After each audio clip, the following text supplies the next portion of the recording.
Salut, ça va vous? Aujourd'hui, on n'a pas peur, on se lance et on fait notre premier vêtement.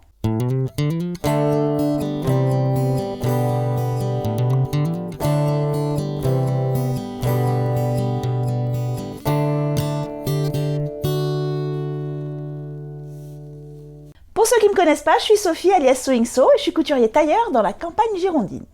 Ça m'a beaucoup été demandé, alors aujourd'hui je vous propose qu'on réalise ensemble un premier vêtement, un petit top sans manches. Je vous propose qu'on parte d'un patron qui existe depuis pas mal de temps sur le net, qui s'appelle le top Sorbetto de la marque Colette Pattern. Pourquoi j'ai choisi celui-là? D'abord parce qu'il est gratuit, ça c'est déjà pas mal. Ensuite, il est disponible en 3 versions.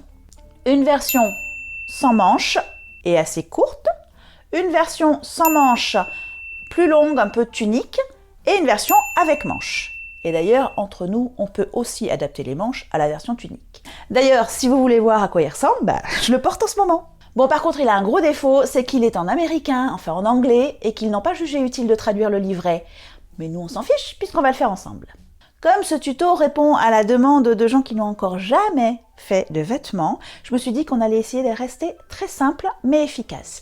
Du coup, j'ai choisi une version où il n'y a pas de manches et où on va pas faire le petit pli de devant. On va se concentrer sur déjà quelques éléments, la pince, le col, etc. Ça va nous permettre d'apprendre des choses, mais d'avoir un résultat à la fin qui sera propre et avec des belles finitions. Et comme ça, on sera super satisfait et on aura envie de passer à la version 2, à la version 3 et avoir à rajouter encore d'autres fioritures. Qu'est-ce qu'on va apprendre dans ce tuto? On va apprendre à faire des pinces poitrines, on va apprendre à stabiliser une encolure et des emmanchures, on va apprendre à poser un biais de finition et on va apprendre à coudre avec des coutures anglaises pour que ce soit tout propre et tout joli. Je vous ai dit qu'on allait le faire en plusieurs épisodes. Aujourd'hui, l'épisode 1 va être consacré à la préparation, c'est-à-dire qu'on va imprimer ensemble le patron, qu'on va l'assembler, qu'on va ensuite le poser sur notre tissu et qu'on va découper notre tissu. Avant de faire tout ça, première étape, la prise de mesure. Et pour ça, je vais demander à mon assistante Aglaé de nous rejoindre. Salut Aglaé, ça va? Pour notre top, on va avoir besoin simplement de 3 mesures. La poitrine, la taille et les hanches. On va commencer par la taille. On va déterminer où se trouve notre taille naturelle en plaçant autour de celle-ci un ruban ou un élastique, c'est encore mieux un élastique. Alors, ce qu'Aglaé ne peut pas vous montrer et ne peut pas faire, c'est comment vraiment déterminer sa taille, parce que l'idéal pour ça, c'est de mettre l'élastique donc et de se pencher. D'un côté, de l'autre. Et là où naturellement vous allez avoir votre pli, c'est là votre taille naturelle. Donc, première mesure, votre tour de taille.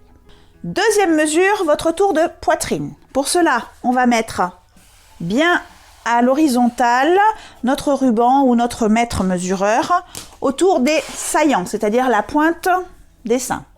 Et on va faire le tour en restant bien à l'horizontale. Le mieux, c'est quand même de trouver un partenaire de couture qui va vous aider à le faire. Pour mesurer la poitrine, on prend en général notre soutien-gorge préféré si on en met un. Comme ça, ce sera celui qu'on mettra souvent sous notre top et ça correspondra bien. Et on va faire pareil pour les hanches. Alors, ce sont les grandes hanches que l'on mesure, c'est-à-dire la partie la plus large au niveau de notre postérieur. Et maintenant, munis de nos 3 mesures, on va se rendre sur l'ordinateur pour pouvoir télécharger et imprimer le patron. On se retrouve au bureau pour utiliser un des outils de la couturière moderne, c'est-à-dire l'ordinateur. Dans la description, vous allez trouver un lien vers la boutique de la marque Colette Pattern, où vous allez pouvoir télécharger gratuitement le patron. Et vous allez aussi retrouver un lien vers un article de blog que j'ai fait qui reprend un peu tous les éléments de cette vidéo et quelques, comment on appelle ça, des captures d'écran, des éléments divers dont vous allez avoir besoin sur le patron. Si vous êtes réfractaire à l'anglais ou si le vocabulaire de la couture n'est pas encore très ancré chez vous, ça fait beaucoup, l'anglais plus le vocabulaire de couture en même temps. Du coup, je vous propose de me suivre et on va aller voir directement dans l'écran de l'ordinateur. Nous voilà donc sur mon écran d'ordinateur. Alors, sous la vidéo, vous avez trouvé un lien qui va vous mener vers cette page. Vous allez pouvoir télécharger le patron. Si c'est la première fois que vous venez sur ce site, vous allez devoir créer un compte et sinon, de toute façon, il va falloir vous identifier. Donc je vais d'abord cliquer sur cette petite icône ici qui va nous permettre d'arriver, voilà. Là je vais rentrer mes identifiants et si vous n'avez jamais créé de compte, vous allez avoir ici un petit élément Create your account here, voilà. Prénom, nom, l'adresse email et votre code secret. Je reviens à la page d'avant. Voilà, donc moi j'ai déjà un compte, je m'identifie. Et voilà. Alors, ça nous ramène sur la page d'accueil. Il suffit juste de faire un petit clic sur cette flèche là pour revenir à la page d'avant et on revient à notre page. Donc je suis identifiée et je vais pouvoir me télécharger le patron maintenant. Donc voilà, il nous remercie d'avoir téléchargé le patron. D'ailleurs, pour le télécharger vraiment, on va passer par ici. Voilà. Donc j'enregistre le fichier. Alors je ne le fais pas parce que je l'ai déjà fait et que j'ai pas besoin d'avoir le fichier du fichier du fichier du fichier. Mais vous appuyez sur OK et vous allez avoir le fichier qui va se télécharger. Vous allez voir qu'il y a beaucoup de PDF dans ce fichier. On va regarder ensemble ceux qui nous servent. J'annule. Donc vous voyez quand vous ouvrez le dossier, il y a énormément de fichiers et on ne va pas avoir besoin de grand chose finalement. Alors le fichier numéro 2, c'est celui qui contient le livret. Je vous l'ouvre. Voilà, donc là il y a le livret avec toutes les explications et tout est en anglais. Et il y en a des pages et des pages et des pages. Nous, ce qui va nous intéresser surtout, c'est, hop, je reviens, soit le numéro 4, qui commence par le 4 là, pour les tailles 0 à 16, soit le numéro 8 pour les tailles 18 à 26. Le reste, c'est les autres versions et c'est d'autres propositions d'impression. Ça peut être des tailles A0, des tailles américaines de papier, etc. Nous, c'est les premiers simplement qui nous intéressent. Limite, tout ça, vous pouvez l'enlever. Donc, pour savoir quel patron vous allez vraiment ouvrir, je vous ai fait un petit récapitulatif sur un article de blog que je vous montre. Donc, c'est le deuxième lien dans la description. Hop. Et là, j'ai fait un petit résumé, parce que je vous assure que c'est une usine à gaz, hein, ce livret d'explications. Donc, ici, à partir des 3 mesures qu'on a pris tout à l'heure avec notre lettre d'Aglaé, vous allez pouvoir voir où vous vous situez au niveau du buste, de la taille et des hanches. En général, on se resitue à peu près, soit à peu près sur une taille. Des fois, on est à cheval entre 2 tailles. C'est mon cas. Je suis à cheval entre la taille 10 et 14. Donc, il y a des choses qui sont plus... Enfin, je suis à peu près à 12, on va dire. Mais de toute façon, vous allez affiner votre choix en regardant non pas les mesures corporelles, mais les mesures du vêtement fini qu'on a ici. Donc moi, pour une taille 12, je regarde ici et je vois si ça rentre large, entre guillemets, si c'est très ajusté, et je me prends une décision. D'expérience, je sais que la taille 12 va fonctionner pour moi, donc c'est celle-là que je vais sélectionner. Si vous êtes vraiment entre 2 tailles, vous pouvez avoir des hanches très rondes et une petite poitrine, ou l'inverse. À ce moment-là, vous aurez plutôt un buste qui va peut-être être ici et des hanches ici. Il vaudra mieux, à ce moment-là, prendre soit la taille intermédiaire, soit prendre la grande taille et lier, on va dire, deux pièces de patron entre elles pour en fabriquer une nouvelle. Ça, c'est un petit peu plus complexe, mais bon, on va y arriver. Alors, du coup, moi, j'ai besoin de la taille 12, donc je vais, dans mon document, ouvrir le patron qui va des tailles 0 à 16. Voilà. Le voici. Alors là, on arrive sur la page 1, mais je vais revenir après. Je vais vous montrer quelque chose de génial sur ce patron par rapport à d'autres patrons PDF. Si vous n'avez pas l'habitude, ça va peut-être pas vous parler, mais si vous en avez déjà téléchargé, vous avez là toutes les tailles différentes qui sont choisies, enfin qui ont des pointillés différents pour que vous vous repériez. Sauf que ça fait quand même beaucoup de tailles.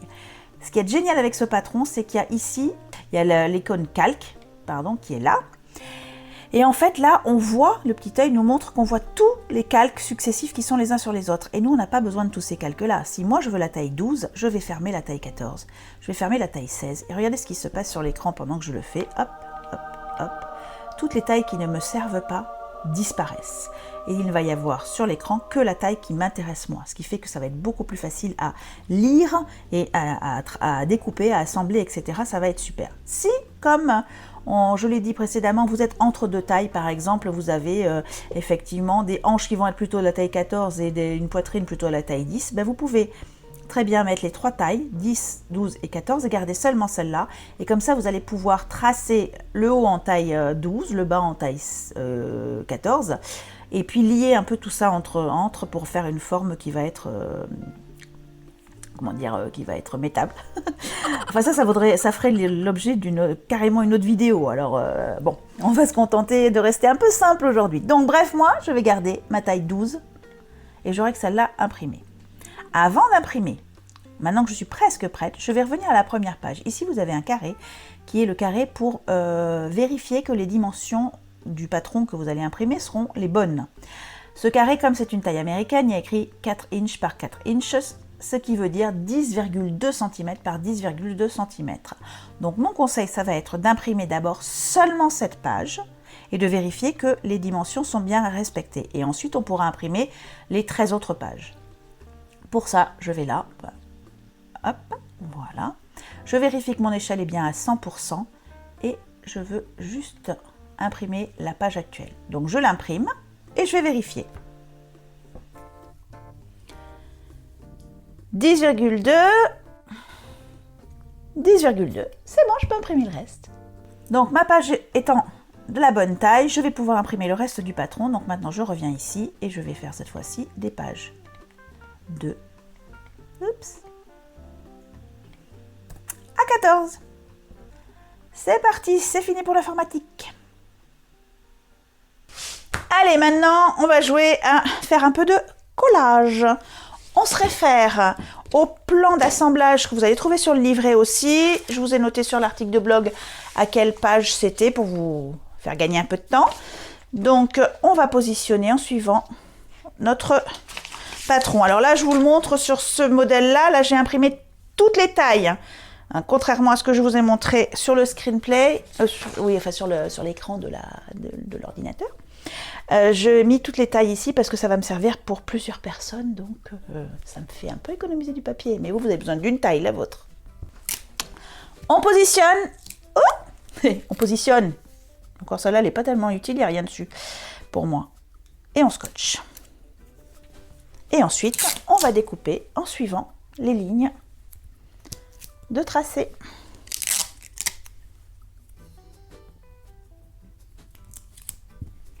Bon, vous avez compris le principe.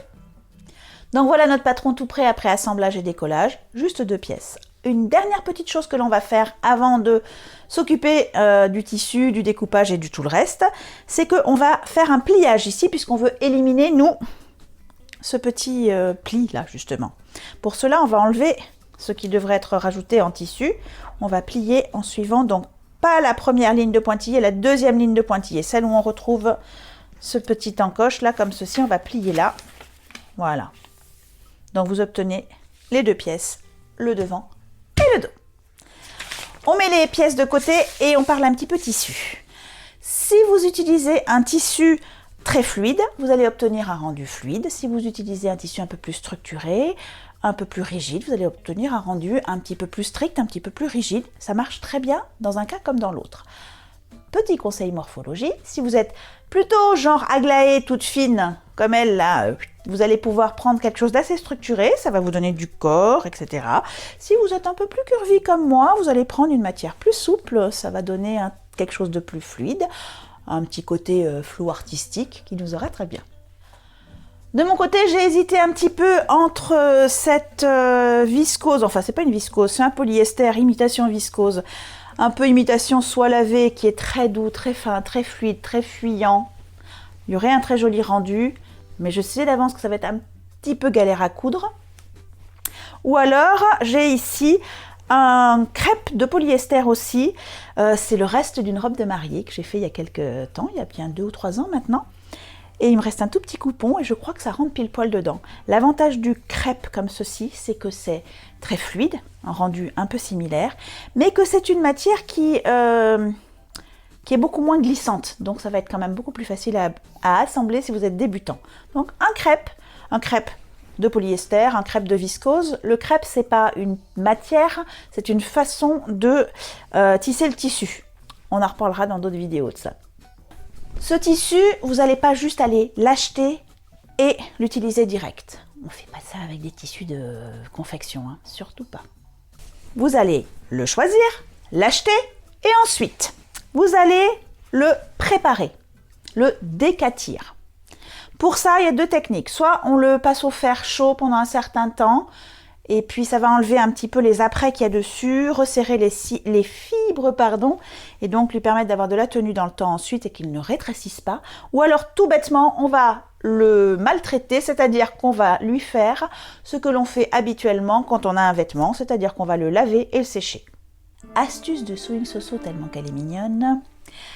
Avant de mettre votre coupon dans votre machine à laver, pour éviter qu'il s'effiloche et qu'il mette des fils partout, moi, je prends l'habitude de fixer les fils de la partie qui a été coupée au magasin avec, alors pour moi, un petit coup de surjeteuse et pour vous, si vous n'avez pas de surjeteuse, un point zigzag. On a l'impression que ça nous fait perdre du temps, mais je vous assure que non.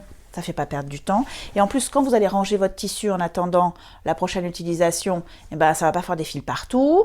Et du coup, ça fait gagner du temps au lieu d'en perdre.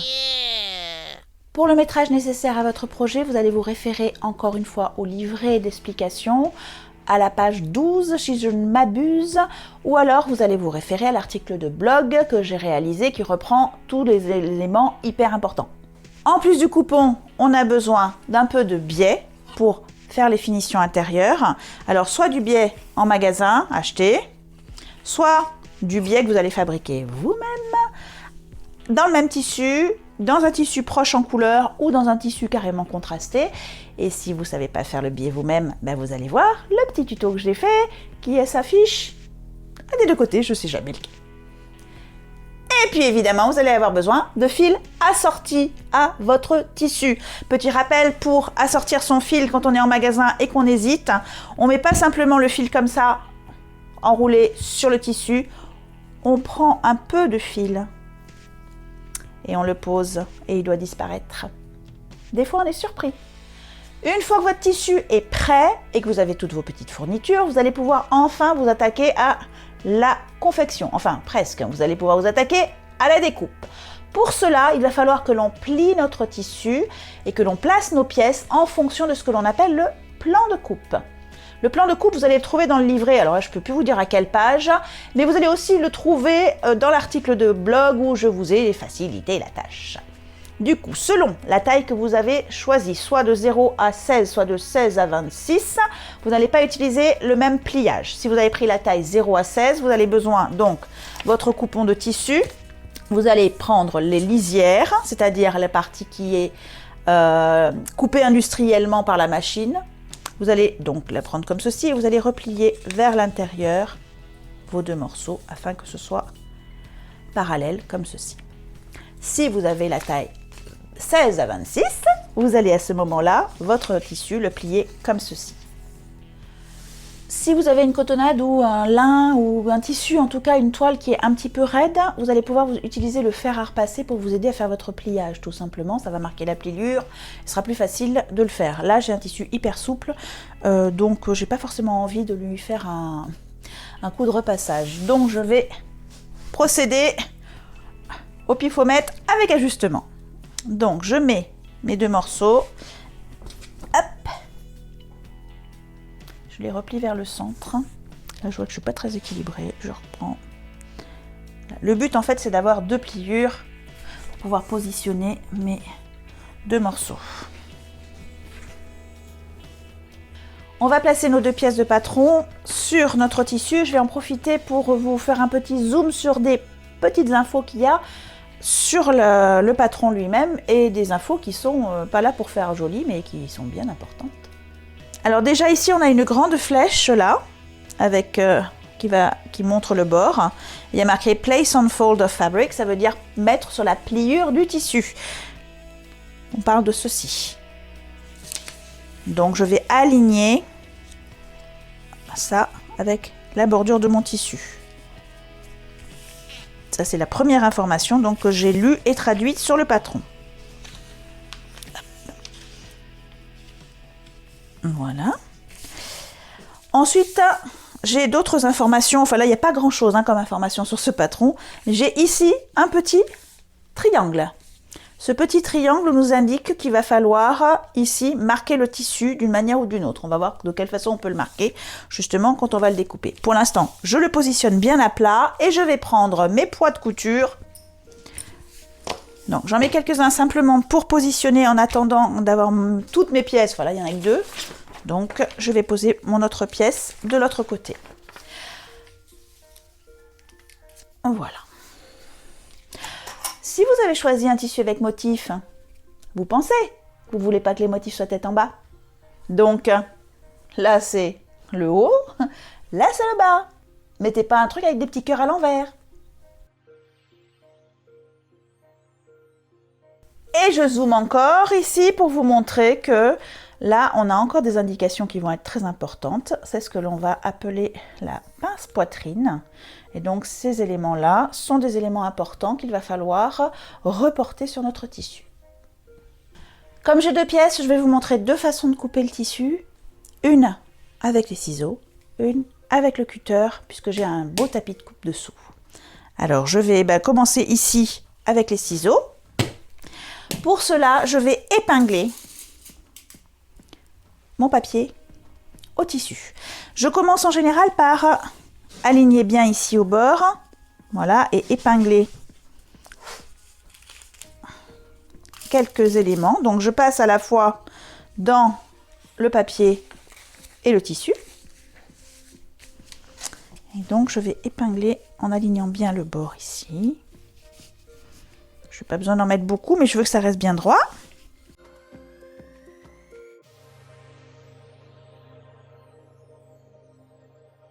Et ensuite, je vais épingler les angles. Et alors pour ça, je vais lisser. Et je vais épingler de l'intérieur vers l'angle. En prenant les 2 épaisseurs de tissu. Et évidemment, en ne laissant pas sortir mon épingle. Parce que j'ai pas envie d'abîmer mes ciseaux tout bêtement. Donc je fais les angles.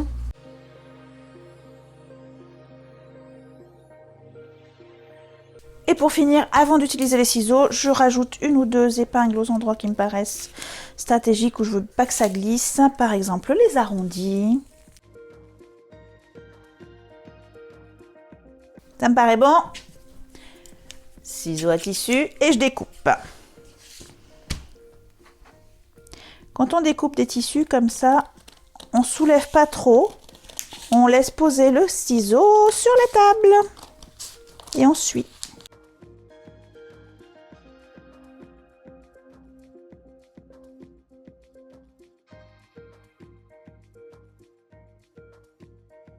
Sur le deuxième morceau, je vais vous montrer comment je fais moi avec des poids et un cutter. Du coup, de la même façon, je vais bien positionner en commençant par le centre pour que ça ne bouge pas. Et comme j'ai beaucoup de poids, en fait les poids remplacent les épingles, mais il faut bien les placer. Et après, roule ma poule!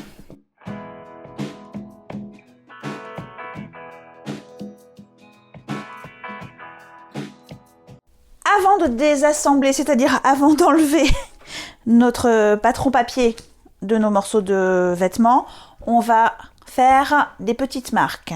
Donc on peut marquer le tissu de plusieurs façons, soit avec du stylo, soit avec des petits coups de ciseaux à certains endroits, soit avec un fil de bâti où on va pouvoir mettre à l'intérieur des petites marques comme ça au fil. J'ai pris évidemment un fil contrasté. On va utiliser 2 techniques, on va utiliser les ciseaux et le fil. On pourrait utiliser un stylo à la place du fil, mais là j'ai un joli crêpe blanc. J'ai pas trop envie qu'il reste une moindre trace de stylo rouge ou quoi que ce soit dessus, même si c'est des stylos qui s'effacent, ce serait dommage quand même. Alors, avec mon ciseau, je vais marquer les limites de pince ici et ici. Donc je vais faire un tout petit trou, une petite marque de ciseaux de 5 mm, hop, qui sera dans la marge de couture. Donc on ne la verra pas, évidemment, il n'y aura pas de trou dans mon vêtement. Ici et ici. Je le fais donc avec le vêtement plié, ce qui fait que je vais marquer les 2 côtés de pince en même temps.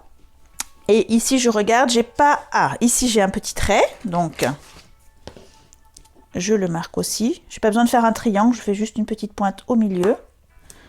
Ça va m'indiquer que c'est la partie où on va assembler exactement à cet endroit-là avec le dos. Là, j'ai besoin de rien du tout. Et j'ai besoin aussi de marquer ici la pointe de la pince. Et là, je vais utiliser mon fil et mon aiguille. Je vais traverser les deux épaisseurs. Alors, hop. Du coup, maintenant que j'ai mis ça, je peux pousser parce qu'il faut que je le retourne. Si vous avez des épingles, vous pouvez. Je traverse les deux épaisseurs, comme ceci. Je laisse pas mal de fil. D'ailleurs, je peux enlever ça. Alors vous, si vous avez encore des épingles, si vous l'avez fait avec des épingles, vous aurez encore le papier, mais c'est pas gênant, là c'est pour que vous voyez bien. Donc je vais traverser ici, je laisse du fil, je traverse de l'autre côté et je reviens. Hop. Je vais y arriver. Je me mets juste à côté en fait, voilà. Ce qui fait que là, et je laisse aussi une belle boucle comme ça derrière, voilà. Je coupe là. Je coupe là. Et je vais ouvrir délicatement entre les deux pour faire ressortir mon fil. Voilà, comme ceci.